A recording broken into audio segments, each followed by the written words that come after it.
is the PKF Texas Entrepreneurs Playbook. I'm Jen Lemanski, and I'm back once again with Chris Hatten, an Audit Director and one of our approachable advisors here at PKF Texas. Chris, welcome back. It's a pleasure to be back.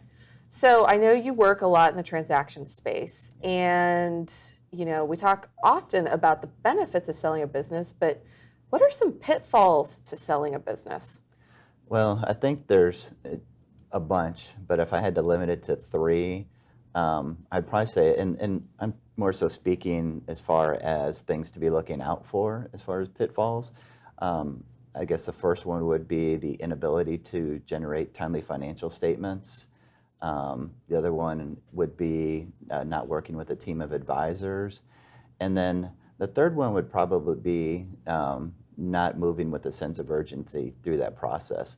And so I guess going back to the first one, obviously if somebody calls you up and says, we've been researching your company, are you have any interest in selling, and would you mind sending along financial statements? And you say, well, oh, no. I haven't closed them out in the past couple months, give me a few weeks and let us get caught up. Obviously that's not a good look for you, not a good look for you or for the business, because they might interpret that as a reflection of how you've been running things historically. So again, these private equity groups, they're always looking at hundreds of deals per year. And so if you say that it's going to be 2 or 3 weeks before you get caught up, they're moving on to their next deal and they're scoping that one out, and you're getting put to the back burner potentially. Mm-hmm.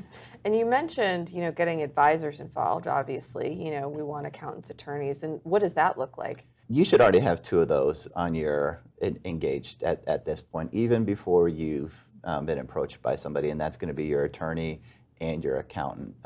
You may not be having a financial statement review or audit done, but you're having your tax return done every year. And so hopefully you're gonna have those people on hand already. As far as the accountants, ideally, if you're getting approached about selling your business, you wanna have an M&A attorney. You have a lot of generalists out there, but when it comes to selling your business, you want somebody who knows what to look out for as part of the sales transaction. And then as far as your accountants, if you've been going through a review or audit, they've probably been doing a good job of kind of keeping you down the straight and narrow as far as GAAP financial statements, up to speed with the latest accounting pronouncements. But from the tax perspective, at the end of the day, you want to maximize your take home. And so that's where your tax accountant's going to be able to come in and help you identify how to get the deal structured along with your M&A attorney.